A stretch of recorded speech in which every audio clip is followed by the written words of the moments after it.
Family, welcome back to the League of Cousins Week 12 recap. Now, I hope everybody had a wonderful Thanksgiving weekend. I know my family had a great time in Arizona. Thank you, Aaron and Tracy, for your hospitality. As far as the league goes, there was an explosion of points this week with 7 out of 10 teams outperforming their projections for the week. Now, honestly, guys, it has been a hard fought season all year long. Even the wounded teams still have some fight left in them. And guys, we only have 1 week left. Now, two of the teams have already solidified themselves in the playoffs, and 4 spots will be decided on the last week. But without further ado, before we get started, roll that intro. My blicky up on the dresser. My blicky up in the trunk. All right, first we have Zena's Warriors with 130 points versus No Profit Share. I won it all with 98 points. Now, first, Ashley had a couple of ballers with Isaiah Pacheco, 25 points, and Bijan the Don Robinson with 27 points, that young rookie showing up. But Brandon had one baller, and he had an amazing performance. Jalen Hurts with 35 points, that amazing comeback from the against the Bills this weekend.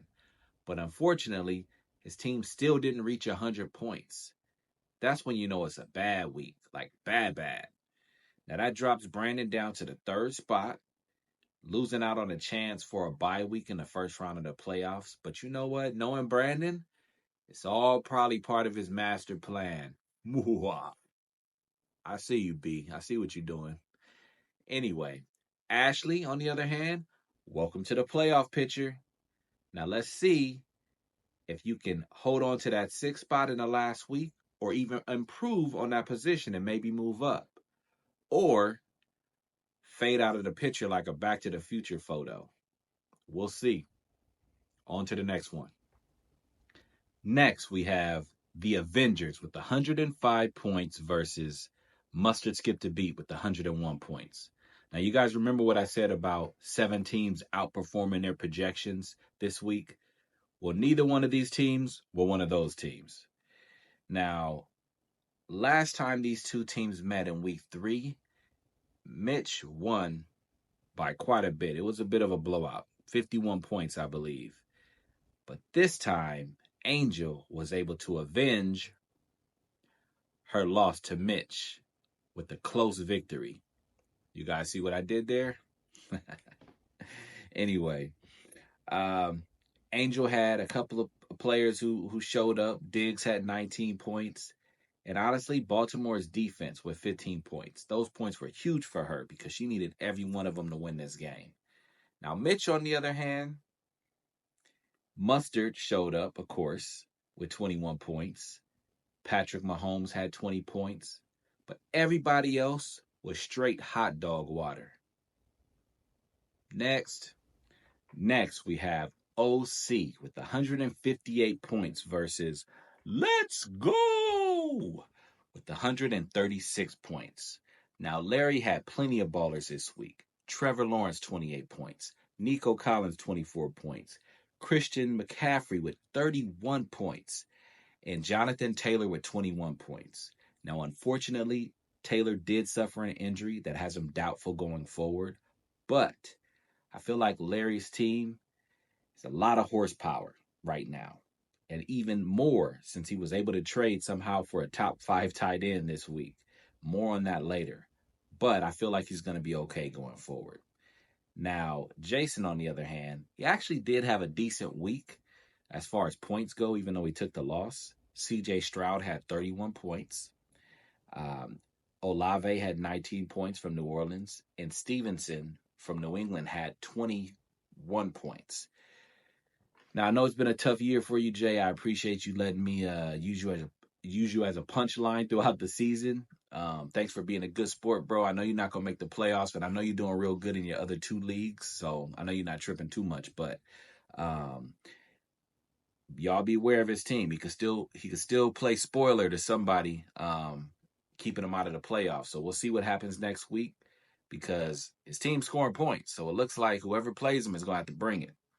Anyway, good luck to you, bro. And on to the next one. Next, we have JC's Ballin' Team with 156 points versus Burrow. Flick of the wrist. Hey, what we doing, Amber? What we doing? You had 127 points. Now, Josh had a lot of ballers this week. We had Keenan Allen with 23 points. Kyron Williams with 39 points. We also had Josh Jacobs with 23 points. And Josh Allen with 41 points? Man, you got to be kidding me. I can't deal with this, man. He got all the Joshes, man. This ain't fair. I want to apologize for my tantrum. I just got a little emotional, but we're going to move on. Try to act like it didn't happen. All right? So Amber's team did okay. Pittman had 21 points. Nobody else had a wild score, but her team had a solid day. It's just that, unfortunately, she came up against a powerhouse named JC's Ballin' Team.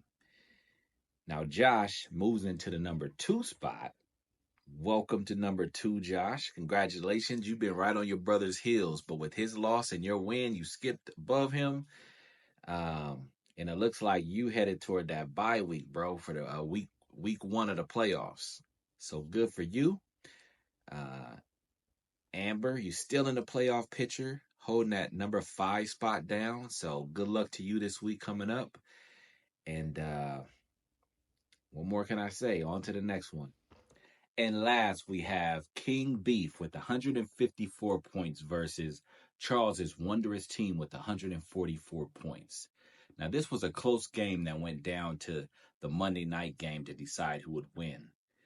Now, on my side, I had Hill with 26 points, Derrick Henry with 20 points, and I also had Smith from Philadelphia with 24 points. Now, the cool thing about my team this week was that nobody scored in single digits, so that's why I finished strong. Hopefully, I can do that every week, but I know it's no guarantees. On Charles's side, he wasn't far behind with Dak Prescott 33 points, Waddle with 20 points, and good old Mike Evans with 25 points. You know what? Let me take a quick break. I'll be right back to close everything out. Just let me take a quick break. Hold on. Man, who can I call?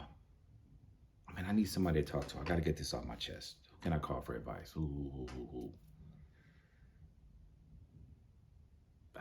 But I don't know if he's going to answer. I owe him money. Try anyway.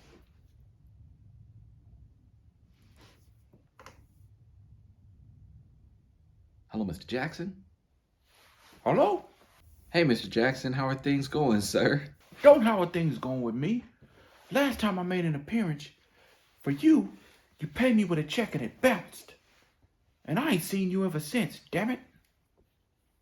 Don't play with my money, commish. I'm sorry, Mr. Jackson. It won't happen again. Damn straight it won't happen again. You know why? Because you're going to lose my number. I'm so sorry, Mr. Jackson. But I just need some advice right now. I need somebody to listen. Please. This better be good, because I'm tired of these mother snakes on the plane. You got 2 minutes. All right. Okay, so I have this team, Charles's Wondrous Team, made a trade with the OC.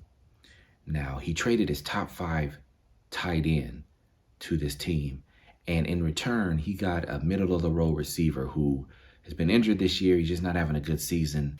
You mean to tell me he traded a top 5 tight end for a tall can and a pack of Black and Milds? I mean, that's an interesting way of putting it, but yeah, basically. And that's not even the worst part. So he actually plays the OC this week. And he has the number 1 tight end, but that tight end is on a bye week. So the tight end he would have played, he actually traded. So he actually doesn't even have a tight end to play. You have to get a hold of this league, because if you don't, you're going to be dealing with a whole bunch of snakes on a plane. With all due respect, Mr. Jackson, why do you keep saying snakes on a plane? Look, ever since I did that movie, I can't stop saying that line when I get excited or I get upset. Well, do you have any advice for me? Yeah, I got some advice for you, of course. Now, honestly, these managers can do whatever they want with their team, but I don't even think that somebody should be making a trade when they ain't even gonna make the playoffs. You know what I'm saying? That's a jive turkey. Now look, they need to know the value of who they're trading, so they make sure they get value coming back to their team. Now, as long as the person they're getting in the trade is valuable and is going to help their team, then the trade is all good, baby. But it's your job as commissioner to make sure you need to protect the competitiveness of the league, yes. And you need to protect the fairness of the league, yes. You also need to protect the funness of the league, yes. And the foreverness of the league, And the fun of time's up. Well, I appreciate it. Hello? Damn.